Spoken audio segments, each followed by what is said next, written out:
Hacer un balance del sexenio de Enrique Peña Nieto. ¿Por dónde empezamos? ¿Por dónde empezamos? Gabriel Reyes Sorona, bienvenido, buenos días. ¿Cómo estamos? Muy buenos días, Gracias. buenos días a todos. ¿Por dónde empezamos? Alfredo Figueroa, buenos días, bienvenido. Buenos días, Carmen, buenos días. En la línea telefónica, Gustavo Madero, senador de la República y expresidente del PAN. Gustavo, buenos días, bienvenido. Buenos días, Carmen, buenos días a todos. ¿Por dónde empezamos? Jesús Zambrano, ex líder nacional del PRD. Jesús, buenos días. ¿Por dónde empezamos? Muy buenos días, Carmen. Saludos también a nuestros amigos. Y pues mira, que no sé con quién quieras empezar. Venga tú, que ya estás enfilado, Jesús. Bueno, decimos aquí que no se puede hacer un balance del sexenio de Enrique Peña Nieto, que es lo que toca hoy, si no se habla obviamente del Pacto por México y lo que ustedes directamente vivieron. Jesús Zambrano, dime tú el balance del sexenio. Que el sexenio de Peña Nieto, pudiera yo calificarlo así en una frase que empieza con el Mexican Moment, cuando se firman todos los propósitos del Pacto por México, una gran sorpresa cuando se pensaba por principalmente los principales partidos opositores, PRD y PAN, que el regreso del PRI a la presidencia de la República iba a significar un retroceso absoluto.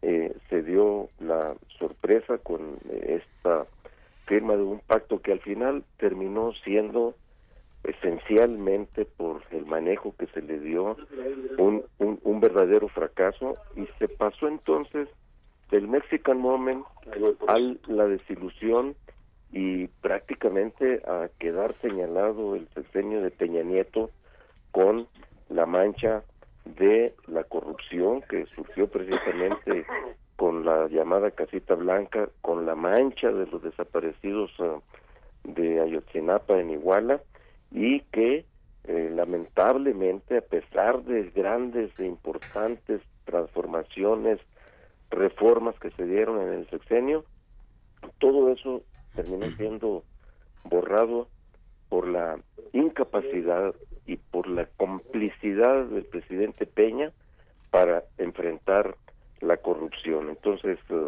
y desde luego con el incremento que ha tenido la inseguridad, y terminó decepcionando a todo el mundo. Ahí están los resultados de las elecciones, ahí están los resultados de las encuestas, y lamentablemente quienes, como desde el PRD fuimos de buena fe pensando en el interés del país a lo que fue el Pacto por México, terminamos siendo considerados, calificados por la sociedad como parte de lo mismo. De nada sirvió. Pues Jesús, porque ustedes firmaron, son corresponsables. ¿Perdón? Porque ustedes firmaron, son corresponsables. No, a ver, somos corresponsables en lo que firmamos, no en lo que no firmamos. El PRD, por ejemplo, no firmó la reforma energética, y además nosotros no firmamos el cobijo a la corrupción, nosotros no firmamos que se elevaran los índices delictivos en el país. Entonces, lamentablemente, pues allí terminamos pagando, como se diría en el refrán popular, justos por pecadores. Y yo digo, el Pacto por México tuvo cosas muy positivas, las reformas mismas, que por cierto, López Obrador, ahora que va a llegar a la presidencia el próximo sábado, no ha dicho que vaya a echar abajo las principales reformas del pacto, salvo, dice, la educativa, pero en lo que tiene que ver con la evaluación de los maestros, que además nosotros siempre dijimos que no debía ser una reforma punitiva, y ahí empezaron varias de las dificultades que después tendría el pacto. Pero entonces, mira, ahí están desde luego también los resultados para los demás partidos, los opositores hoy a Morena, a López Obrador, pero de que seamos corresponsables de lo negativo que terminó siendo el gobierno de Peña Nieto, pues de ninguna manera. Gustavo Madero, ¿qué dices tú, senador? Más dramático que eso. ¿Más? Sí, fíjate que el sexenio de Peña Nieto es la tumba de todo un proceso fallido, de una alternancia tímida, equivocada, excluyente, y que la soberbia, la corrupción de su régimen nos llevó a un proceso electoral que acabó con el sistema de partidos políticos como lo conocemos, dado la irritación de la gente, dado la frustración, genera este empoderamiento de Andrés Manuel y la concentración del poder como regresando a hace 20 o 30 años. Pero este sexenio, que tuvo todas las condiciones para poder hacer transformaciones, porque tenía la voluntad de los partidos de oposición para profundizar en los cambios que se necesitaban, los dilapidó con una soberbia. Hay que separar en dos actos el primer año de Enrique Peña Nieto y el resto. Cuando empieza con la Casa Blanca y Ayotzinapa, viene la debacle y la soberbia empieza a empoderarse de esta administración.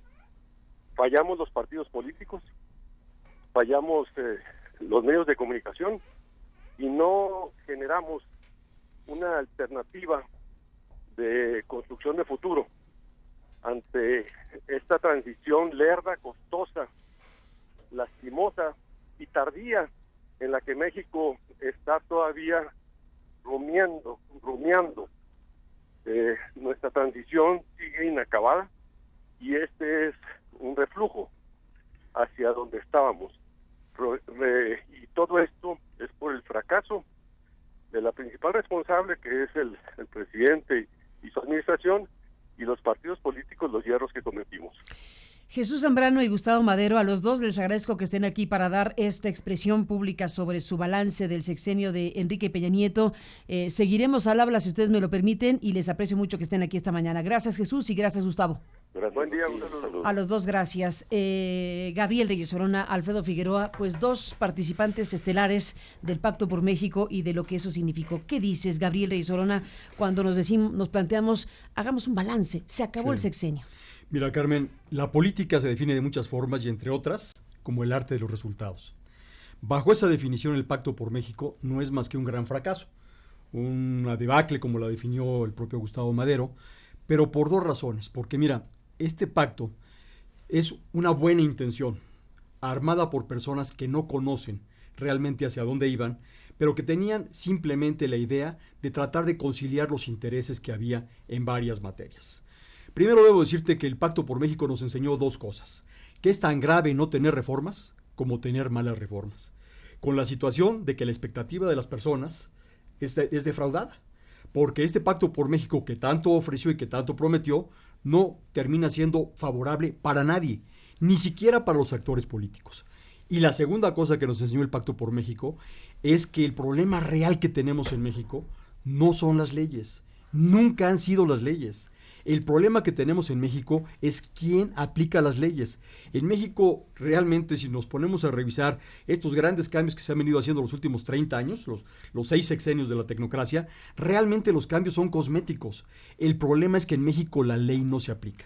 Pero además de esto hay una tercera reflexión, y es el asunto que, como decían en la Revolución Francesa, lo que importa es la boca de la ley. ¿Y quién es la boca de la ley? El Poder Judicial.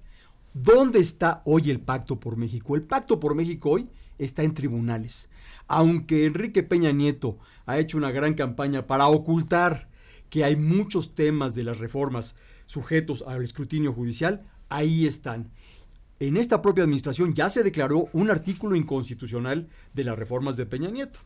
Pero entonces, esta reforma estructural realmente no es estructural hasta que cambie el país. Y si algo no pasó con esta reforma, es que nada ha cambiado en cuanto a que se sigue entregando el control de recursos naturales a grandes corporativos del exterior. Estas malinches modernas que desde los bancos, desde las telefónicas y desde estas nuevas grandes empresas siguen sirviendo a las metrópolis de siempre, siguen haciendo que los mexicanos no reciban los beneficios de la riqueza del país. Eso es el Pacto por México. El Pacto por México hoy en día no es más que un pacto mafioso que terminó en engañar a todo el pueblo. Alfredo Figueroa, balance de este sexenio de Peña. Bueno, a mí se me agolpan un montón de cosas ahora que me preguntas. Me acuerdo, entre otras cosas, que aquí, en este estudio, se rompió el Pacto por México. Estábamos al aire Jorge Alcocer y yo. Y entonces estábamos en un debate y de pronto, creo que con Acosta Naranjo, y de pronto al aire, aquellos rompieron. Entonces se me empezaron a golpar. Ahí rompieron el Pacto por México. En aquel estudio, el montón de cosas que empezaron a pasar. A ver, yo empiezo diciendo casi... Pues el Pacto por México es, en realidad, en mi opinión, la última intentona de un modelo de transición que se dinamitó, que voló por los aires. El problema del Pacto por México no solo fue, o no especialmente, fue su construcción, sino su rompimiento. Es decir, el cómo termina rompiéndose un pacto mediante un conjunto de traiciones y de contrarreformas respecto de aquello mismo que se habían planteado. Que eran muchos temas, una agenda... Estuviste cerca de la discusión. Bueno, yo fui consultado. Estuviste consultado, ambos estuvieron de una u otra manera, tanto Reyes Orona como Figueroa, de una u otra manera estuvieron cerca de la discusión y fueron consultados. Esencialmente yo fui consultado en la de telecomunicaciones, que es en la que más participé, y en una parte de la política antes de que la secuestraran. Pero déjame contarte... ¿Antes de la que secuestraran? La secuestró el Senado, ¿no? La secuestró el Senado en una reforma en donde empezaron a cederse un conjunto de cosas. Incluso en términos metodológicos, el planteamiento no era despreciable. Muchos de nosotros pensamos que después de una elección como aquella, en donde había habido un río de dinero, como el que hubo en la elección de Peña Nieto, el que se sentaran a la mesa las principales fuerzas políticas a discutir una agenda política, como un mecanismo típico que se ha utilizado en México para digamos, avanzar en la transición a la democracia, era más bien un recurso más o menos habitual, que hoy ampliaba la agenda, ya no solo a lo electoral, que había sido el mecanismo típico, sino que la ampliaba a otros temas. Eso tenía una virtud, entre otras, el decir, oigan, no debe empezarse por la reforma electoral, tiene que empezarse por una reforma en relación a las telecomunicaciones y a la radiodifusión en México, y así se empezó. Pero así como empezó, Carmen, dentro de los propios partidos, y esto lo aprovechó Peña Nieto de una manera excepcional, fue corrompiendo a los partidos políticos con los que había pactado, para que esos mismos partidos que habían constituido y sellado un conjunto de temas empezaran a abdicar. Entonces fue un conjunto de capitulaciones y de contrarreformas y de traiciones que no solamente vinieron del propio Peña Nieto, pensando que esa posición lampedusiana de que todo cambie para que todo siga igual, que es la máxima priista de la transición, se quedara intacta. Esas traiciones, dice Gustavo... ¿Qué se perdió ahí? Se perdió el sistema de partidos ahí.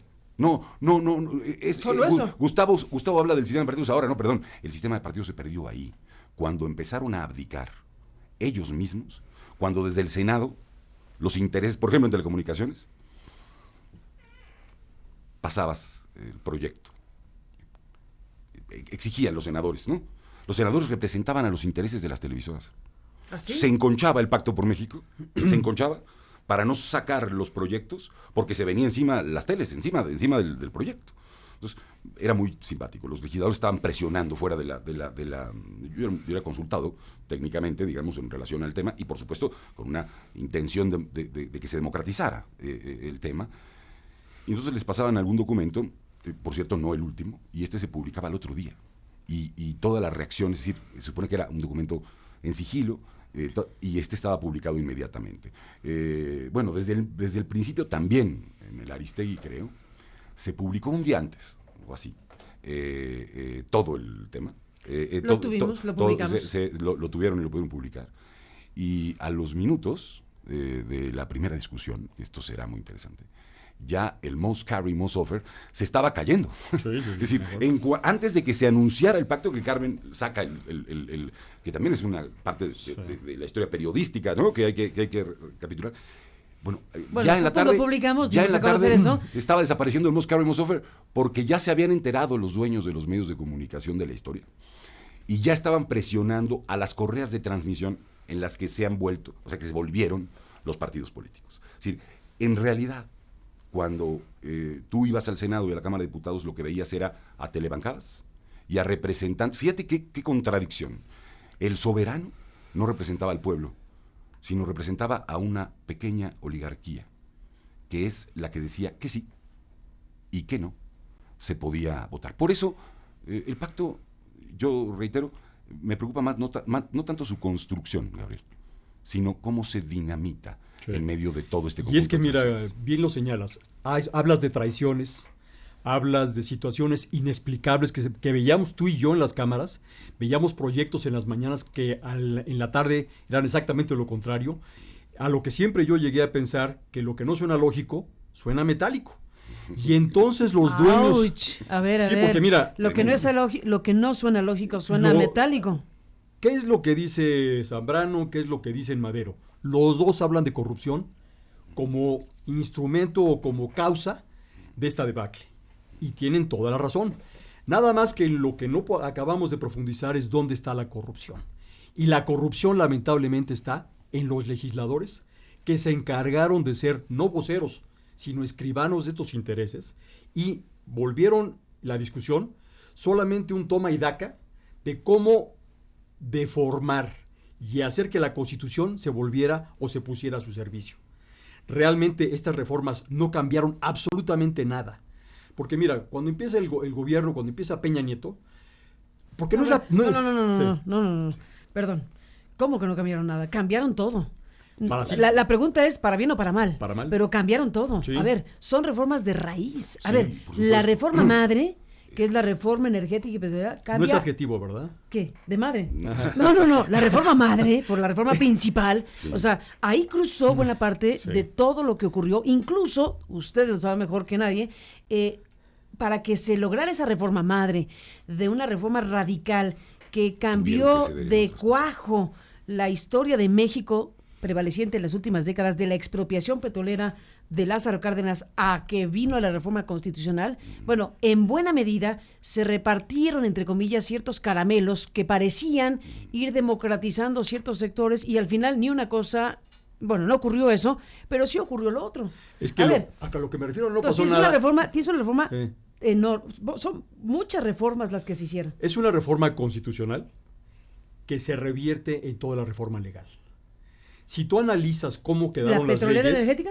La energética, la de telecomunicaciones, todas tienen la forma de un obedézcase pero no se cumpla. A ver. Mira, todos sabemos, y por eso no me refiero a la persona de Peña Nieto, porque todos sabemos que Peña Nieto era una persona incompetente, una persona no preparada. No hables en pasado, le quedan unos días.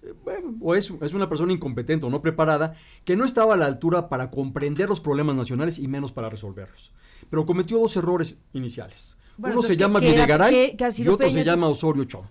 Esos dos errores originales son la causa, aunque no lo parezca, de toda esta mecánica perversa de cómo se negoció el Pacto por México. Lo que no negoció Videgaray, lo negoció Osorio Chong para encontrar en las leyes la forma de hacer que los intereses encontraran conciliación con el gobierno de Peña Nieto. A ver, yo ahí tengo algunas diferencias. Yo creo que la reforma en telecomunicaciones a nivel constitucional es una gran reforma. Yo creo que es una gran reforma. Y claro que vivimos la contrarreforma en la legal, que esto era la historia de por eso creo que es lo que está diciendo, ¿cuál diferencia? Él dice la reforma constitucional se desdibujó con las reglamentarias. Justo, pero porque justo es un asunto... Sí, pero a ver, una cosa. Pero está, es decir, ahí está puesta. Es decir, la idea de que tengamos hoy lo que tenemos en el artículo 6º de la Constitución está ahí. Y está ahí para ser empleado un día. Para que sea empleado un día y para que en realidad eso, que hoy es como ha sido nuestra Constitución durante tanto tiempo, un ideal, se vuelva en realidad un asunto que se pueda verdaderamente materializar en la vida. Quiero decir un par de cosas que me llaman la atención muchísimo yo creo que el error, más allá de los personajes, yo coincido. Porque los personajes encarnan situaciones, pero dice Reyes Orona, para efectos prácticos, Peña Nieto no estaba capacitado para ser presidente de México y comprender la realidad ni la trascendencia de esas reformas. Y dices había tres que sus errores fueron Videgaray y Osorio Chong. Bueno, y uno más. Cristalizar. ¿No? Y uno más, digo, si queremos saber quiénes estaban en la mesa negociando, son tres los personajes que estuvieron ahí, efectivamente Videgaray, Osorio Chong y Aurelio Nuño. Son los tres personajes que se sientan, digamos, de ese lado de la mesa a representar al presidente. Pero fíjate que yo considero que este grupo político es una suerte de grupo muy parecido al salinismo. Es decir, yo identifico... ¿No será la extinción de...? A ver, por ahí voy. O sea, lo que quiero decir es, vuelven a cometer el mismo error que Salinas de Gortari. ¿Qué fue? Que fue suponer, no sé si recordemos en todo aquello, que se podía avanzar sin democracia. Es decir... La glasnost y la perestroika. Sí, claro. Es decir, es esa misma estructura. Entonces, estos ponen sobre la arena una discusión democrática simulada, gatopardista, para alcanzar metas económicas como la de la reforma energética, por compromisos con el extranjero. Bueno, aquí fue cupular todo. Por eso, pero no digo, hay duda. Pero lo ponen ponen elementos democráticos en juego y piensan que van a salir legitimados sin hacer cambios auténticamente democráticos. Es decir, en el 94, uno el primero, por estas fechas, en el 93, estaba a punto de salir el 1 de enero, pues iba a haber freeway afuera de las casas, ¿no?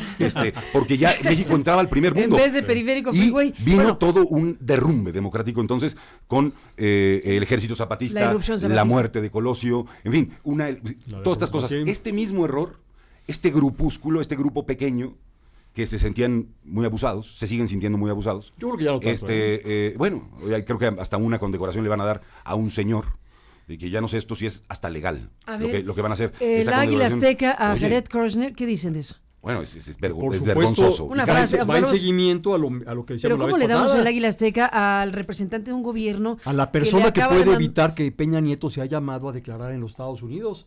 La única explicación para una condecoración tan intempestiva, tan absurda y tan inexplicable es que Peña Nieto está buscando fuero, ahora a través del yerno de Trump, para no ser llamado a declarar en estos juicios donde una vez y otra vez sale su nombre. A ver, pero además, un poco lo decías hace rato, se le está condecorando por el Tratado de Libre Comercio, ¿no? Por su apoyo al Tratado de Libre Comercio. Al TEMEC. Bueno, no hay tratado. Perdón. Es decir, le vas a dar una condecoración por algo que todavía no ocurre. Bueno, lo van a firmar, es que lo van a hacer en simultáneo. Porque el tratado va a ser el último acto de Enrique Peña Nieto, el Tratado de Libre Comercio renovado, modernizado entre Canadá, Estados Unidos y México, lo firmará en el ámbito en el marco del grupo de los 20, de la reunión del grupo de los 20, claro, en Argentina, este fin de semana, horas antes de que se acabe su gobierno. Va a ser su último acto. Sus dos últimos actos. De acuerdo. A ver, ya si queremos ponerle de más. 3 últimos actos que serán memorables para el cierre de Enrique Peña Nieto en las próximas horas y lo que acaba de ocurrir. 1, firmará el TEMEC. 2, le entregará el Águila Azteca al yerno de Donald Trump. Y como cierre de sexenio, la reunión de Angélica Rivera en Los Pinos con el elenco de Ventaneando. Ándale, pues así empezó, así termina, ¿no? Bueno. A ver, esto es otra parte. Sigamos ventaneando, ¿no? El tema, mira, aquí, sigan ventaneando. Vas con el tema de la Constitución. No, por favor. No, el problema que tenemos en México, desde que hemos tenido constituciones, es que es un documento aspiracional, y no debe de serlo. El grave problema del Pacto por México en la Constitución es que mucho de esto quedó en los transitorios. Y los transitorios, como su nombre lo indica, no son permanentes, no son para siempre. Entonces, la forma en la que hábilmente le restaron importancia o una visión de largo plazo a la reforma del pacto es que mucho está en artículos que solamente son de transición y que solamente aplican durante la elaboración de las leyes. ¿Era necesario, Alfredo, modificar la Constitución para que hubiera 3 cadenas? ¿Era necesario modificar la Constitución para que se reconociera una gran cantidad de derechos que hoy están en la Constitución? Claro que no. El problema siempre fue el que tenemos hoy. Un problema de voluntad política, un problema de funcionarios incompetentes que no son capaces, no quieren, no saben o no pueden aplicar la ley. Entonces tenemos leyes diferentes, pero es a lo que me refiero. Ahí seguimos viendo a las mismas televisoras haciendo exactamente lo mismo, renovando y prorrogando sus concesiones 20. En el último segundo. Pero, estamos viendo lo mismo. No solamente renovando las concesiones, completamente de acuerdo, sino con 3 años de anticipación.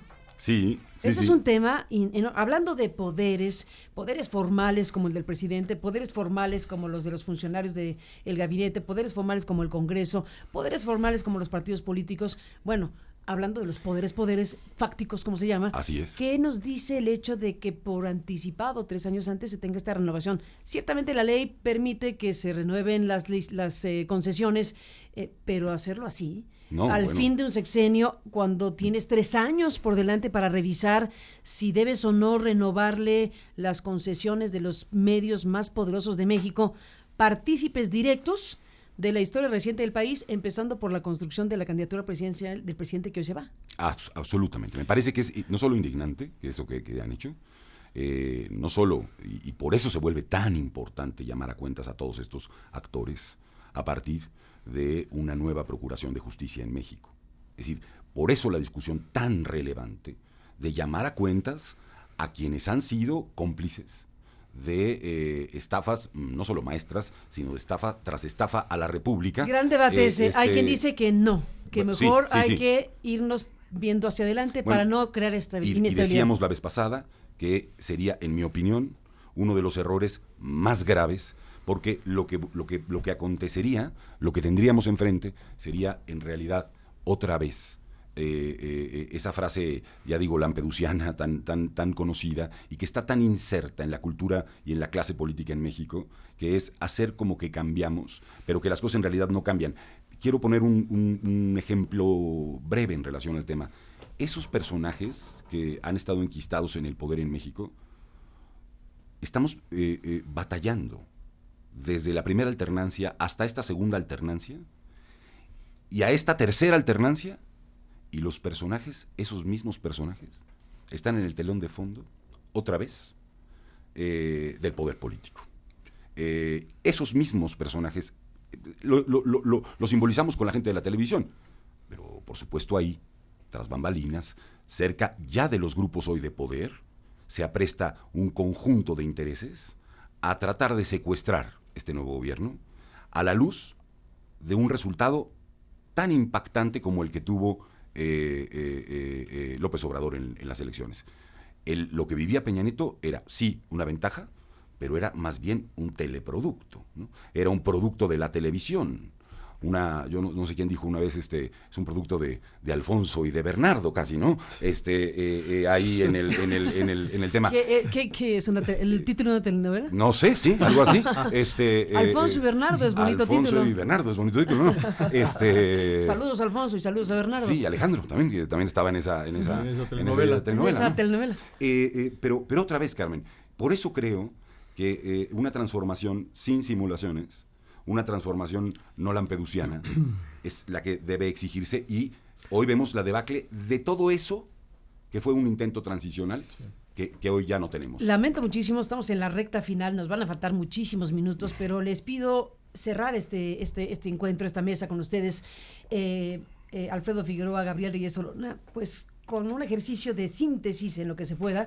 ¿Por qué vamos a recordar en la historia este sexenio que se acaba? Con la idea de un balance que estamos haciendo hoy, se va Enrique Peña Nieto y hay muchos capítulos en este sexenio de diferentes ángulos y tipos. ¿Cómo se va a recordar este sexenio? Primero, que Peña Nieto representa la muerte del presidencialismo.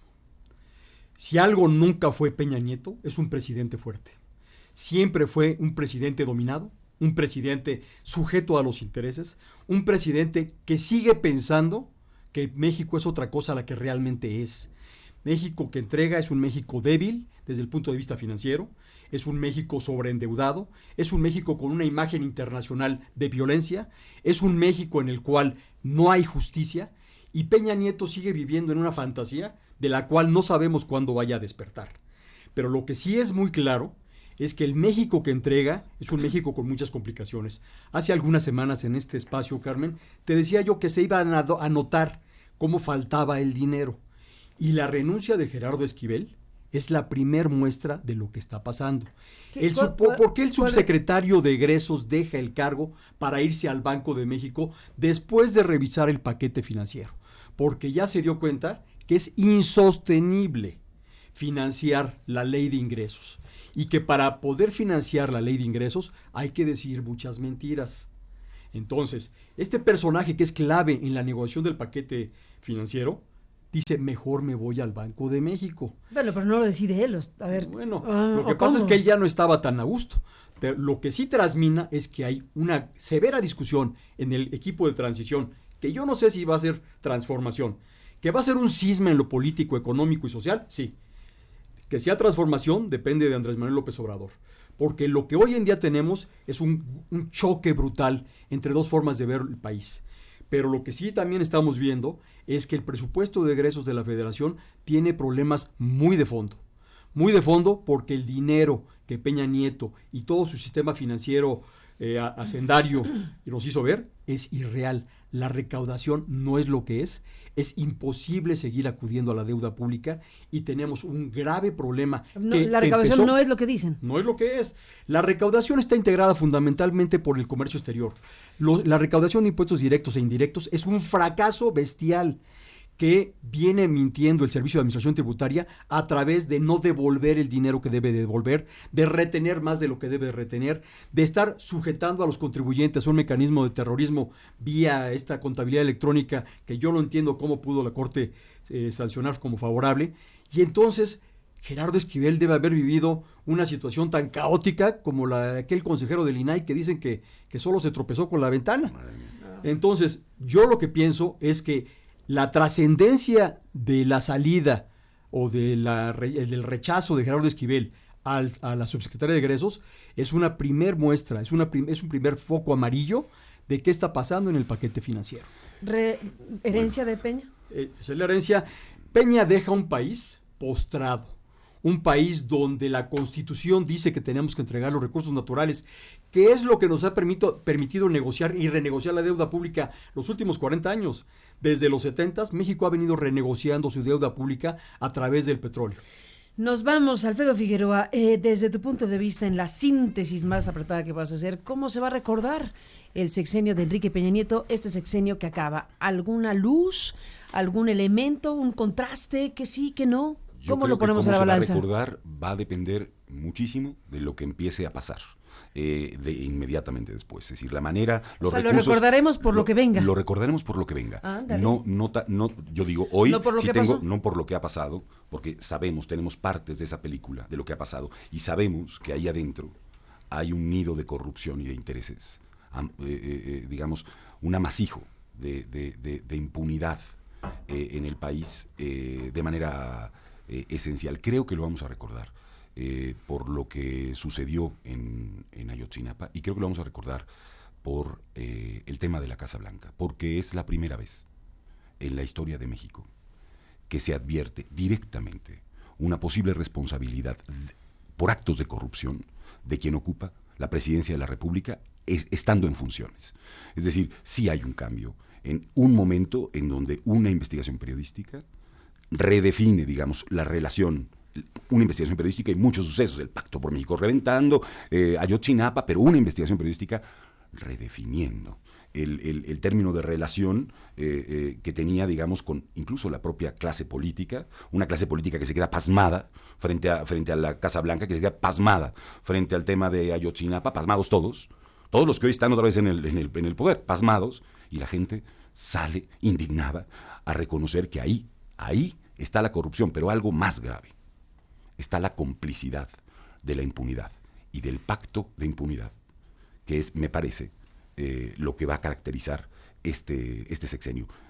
Lo que tenemos por saber en los días que vienen, es parte de una historia que todavía no terminamos de conocer y de contar. Tenemos fragmentos de la enorme corrupción, de la enorme impunidad, tenemos fragmentos de eso, pero estamos por saber, espero yo, estamos por saber lo que ha pasado con nuestros muertos, lo que ha pasado con nuestro dinero, lo que ha pasado en la República en los próximos años. Yo espero, y solo si lo sabemos, tendremos condiciones efectivamente para entrar en un momento de transformación de la República. A los dos, gracias por estar aquí. Desde luego, gracias. esto es apenas el intento de un balance de algo que es enorme, que han pasado 6 años con muchos asuntos de enorme importancia, y les aprecio mucho a Gabriel Reyes Orona y Alfredo Figueroa que estén en esta mesa para hablar del asunto de esta manera, con estos ángulos, y bueno, evidentemente seguiremos, sobre todo en esta semana, buscando voces, opiniones, análisis, revisando lo que ha pasado y lo que viene, que básicamente es el punto donde estamos. Los hemos invitado tanto a Gabriel como a Alfredo Figueroa, Reyes Orona, a Gabriel Reyes Orona y Alfredo Figueroa, para estar en la transmisión maratónica que tenemos prevista para el próximo sábado. No podía ser de otra manera. Muy bien. Empezamos a las 8:30 de la mañana y será de las sabe 8:30 Dios a qué hora a morir. terminamos. Pues sí, ya estamos, ¿qué vamos a organizarnos? Pues Unas pizzas o algo, pizzas, tacos, hamburguesas. Sí, dicen, unos tacos, Bueno, ¿no? ya para sobrevivir durante el sábado estaremos ahí con las viandas correspondientes, con la idea clarísima de que en este espacio de noticias tenemos que ofrecerle la mayor cobertura y el mayor número de voces y de análisis y de seguimiento de esta fecha clave en la historia de México. Increíble que pasó. Increíble que haya pasado lo que ha pasado. Para cerrar, ¿cuántos años que jamás hubiéramos imaginado la escena del próximo sábado? ¿Hace 3 años? ¿Hace 2 años? Desde aquel 2006, ¿no? Es decir, creo que el emblema del momento tomando Calderón protesta. Sí. Es decir, frente a un escandalazo. Con el principal traidor a la democracia, que fue Vicente Fox, ¿no? Que se encargó de perseguir un opositor cuando él venía de una transición. Ahí creo que está la imagen y el contraste de aquel momento para este otro. Vamos a ver qué es lo que pasa con quien llega al poder, y vamos a ver qué pasa en la Cámara de Diputados. Y con la sociedad mexicana. Y con la sociedad mexicana en lo que viene. Así es. Bueno, nos despedimos. Gabriel, una frase. Para aquella transformación, México tiene que dejar de ser el México donde nada pasa. Ni más ni menos. Pues nos vamos.